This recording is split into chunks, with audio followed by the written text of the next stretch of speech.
शुभ संध्या दोस्तों।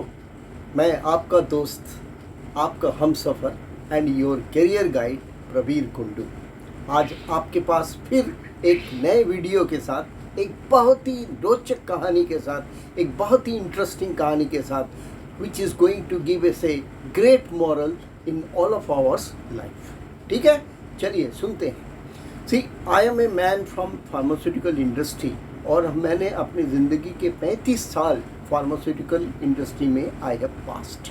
Okay, as per my job requirement and my job profile, हाँ, in a senior position I have to travel almost 26-27 days in a month to the different parts of the country।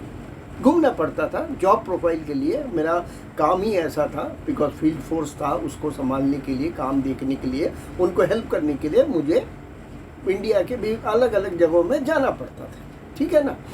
तो during this journey एक ऐसा हुआ कि I use to cover Agra also. Okay, हाँ, and in Agra I use to stay near a place known as a Delhi gate. जो आगरा के बासी लोग हैं वो दिल्ली गेट के बारे में जानते होंगे। और दिल्ली गेट के पास एक प्राइवेट गेस्ट हाउस था, बढ़िया सा, साफ़ सुथरा, बिल्कुल क्लीन, बहुत ही अच्छा मेंटेन। मैं उसमें रहता था। ठीक है ना। और मेरी दो बहुत अच्छी आदतें थी, या बुरी मुझे नहीं मालूम थी। एक तो मुझे सुबह 4 बजे उठ जाना, हाँ, और उसके बाद 8 किलोमीटर का मेरा ब्रिस्क वॉक का होता था।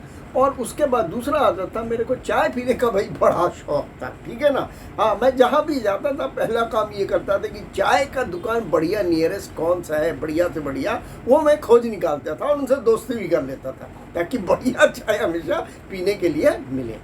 तो जैसे हम लोग दिल्ली गेट से टुवर्ड्स संजय पैलेस की ओर निकलेंगे, चौराहा क्रॉस करने के बाद there are 2 nearby adjacent tea shop. और वो दोनों टी शॉप के मालिक एक ही गांव के रहने वाले हैं, वो तो अपना सेम विलेज, हाँ, चाय के दुकान है। ठीक है ना। और वो दोनों ही चाय के दुकान they start opening from 4 to 4:15, 4 सवा 4 बजे तक उनका दुकान खुल जाता था। ठीक है ना। और वो जो खुलता था, तो जो पहला दुकान था उसका दुकान जो है 10:30-11 बजे से पहले कभी भी बंद नहीं होता था। ठीक है ना। लोग आते जाते अपना रहते थे। तो मैं जब मॉर्निंग वॉक ख़त्म करके आता था तो मैं उस दुकान पे चाय पीने के लिए रुकता था, और उनसे मेरी इंटीमेसी भी बहुत हो गई थी। तो 2 दुकान में, जो पहला दुकान, दोनों ही अनपढ़ ही थे, 4-5 क्लास से ज़्यादा पढ़े लिखे नहीं थे, दोनों ही अनपढ़ थे। ठीक है ना। तो जो पहला वाला जो दुकान था उसके यहाँ अलग अलग वैरायटीज़ का चाय मिलता था। सादी चाय, स्पेशल चाय, एंड देन मलाई वाला chai, and then coffee tea mix, and then bread butter, and then bun makhan. This all varieties was available with him. And that fellow, 3-4 लोग उस दुकान में बैठते थे, और उनको वो जो दुकान उनका 4:15-4:30 से खुलता था, तो they have hardly any leisure time till 10:30-11 PM। And almost all the time हमेशा उनके दुकान में जो है ना 25-30-40 ग्राहक तो खड़े होते ही थे बाइक लगा करके। और सब उनके रेगुलर कस्टमर जो है आगरा के विभिन्न जगहों से वहाँ पे चाय पीने के लिए आते थे। इतना मशहूर आदमी था और इतना बढ़िया उसका चाय बनाता था। और वो दोनों तीनों जो भी लोग वहाँ पे होते थे, वो अपने एक एक कस्टमर को बाई नेम पहचानते थे, और वो किस तरह की चाय पीते हैं और साथ में क्या खाने के लिए लेते हैं उनको पता होता था। जैसे ही उनकी मोटरसाइकिल या कार आके रुकती थी, या साइकिल आकर के रुकती थी, और वो दुकान में बैठते थे या खड़े होते थे, उनको मालूम हो जाता था कि ये साहब आए हैं, इनको ये चाय देनी है और ये साथ में देना। वो लेके उनके यहाँ हाजिर हो जाते थे। सो दे वर सो फैंटास्टिक। और उनका हर चाय मैंने टेस्ट किया था, जैसे सादी चाय, स्पेशल चाय, मक्खन वाली चाय, एंड कॉफ़ी चाय, ये सब टेस्ट किया था। और एक से एक उम्दा वैरायटी उनका चाय का बात ही कुछ लाजवाब था। और मक्खन भी जो बनाते थे, that was also very very fantastic. हाँ, बाजू वाला जो दुकान था, उसके दुकान में मुश्किल से 50 कप चाय वो नहीं बेच पाता था। मैक्सिमम 50 कप चाय वो नहीं बेच पाया, और ऑलमोस्ट बैठे ही रहता था। Now here comes the twist and here comes the learning. देखो, दोनों ही अनपढ़ थे, पढ़ लिख नहीं पाए थे, लेकिन वो इतना ज्ञान उनको मिल गया था कि चाय कैसे बनता है वो उन्होंने सीख लिया था। चाय बनाना तो एक ज्ञान है ना, इट्स अ प्रोसेस। उस प्रोसेस को उन्होंने सीख लिया था। लेकिन ज्ञान के साथ भगवान एक चीज सबको और भी देता है, और वो होता है गुण, हुनर, जिसको हम लोग बोलते हैं, क्वालिटी। ओके, वो गुण या हुनर या quality we have to develop ourselves. Knowledge नहीं मिल सका, बहुत लोग पढ़ लिख नहीं पाते हैं, पैसा नहीं होता है, सुविधा नहीं होता है, लेकिन कोई बात नहीं, लेकिन गुण को तो अपने आप डेवलप कर सकते हो। उन्होंने क्या किया, जो पहले वाले दुकानदार है, उन्होंने अपने चाय बनाने की कला को, या प्रोसेस तो एक ही है, देखना है, दूध डालना है, उसके बाद उसमें इलाच डालना है, अदरक डालना है, फिर चाय का पत्ती डालना है, फिर खौलाना है, फिर दे देना है। तो चाय बनाने का प्रोसेस है। लेकिन जो पहले वाले दुकानदार हैं, उन्होंने ऐसा बढ़िया चाय बनाने का कला सीखा, इतना बढ़िया अपने हुनर को कि चाय को कितना दूध डालना है, कितनी चाय की पत्ती डालनी है, इलायची डालना है या अदरक डालना है, या साथ में दूध कितना डालना है, कितना उसको खौलाना है, वो इतना बढ़िया तरह से उस अपने क्वालिटी को, स्किल को they have developed, know that they became the masters to that extent that they were able to sell in a day at least 5,000 to 6,000 cups, mind it, 5,000 to 6,000 cups, as against the next shopkeeper जो कि 50 cup चाय भी नहीं बेच पाता था। तो इससे आपको क्या सीख मिला? What is the great learning we could learn from this incident?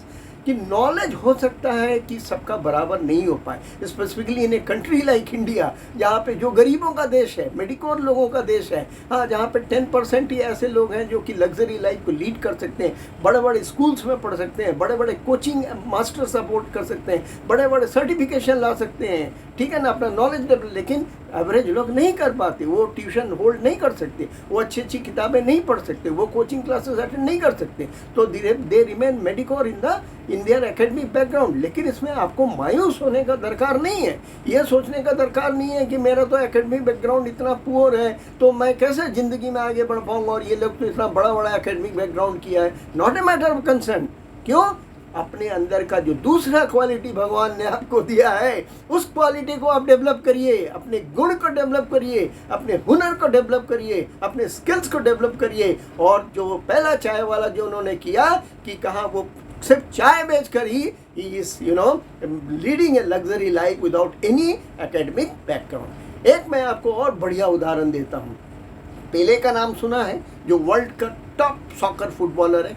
मालूम है, पेले के जो फादर है ना, वो क्या थे, वो मोची थी, वो कोबलर वो शू पॉलिश करते थे और शू रिपेयरिंग करते थे। और पेले भी बचपन में उनके साथ बैठ करके he also do the shoe polishing. कोई नॉलेज नहीं था क्योंकि पैसे ही नहीं था उनके पास उसको स्कूल भेजने का, तो he could not gate, Pele could not get any primary education.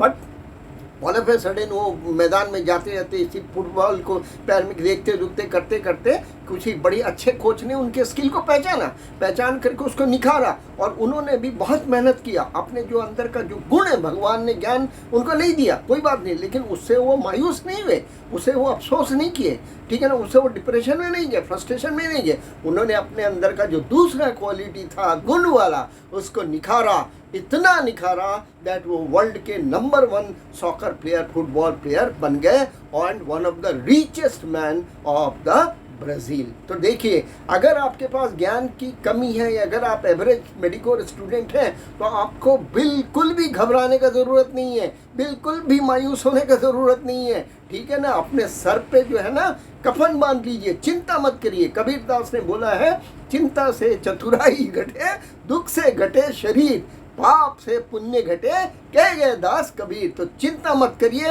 अपने सर के ऊपर अपने विल पावर का, अपने डिटर्मिनेशन का कफन बांध लीजिए कि अपने हुनर को मेरे को इतना आगे बढ़ाना, इतना मास्टरी कर लेना है कि विद दैट ओनली, ज्ञान नहीं है तो भी नहीं, मैं उससे जो है I will lead A one of the luxurious life. और उसको लेकर के आप आगे बढ़िए।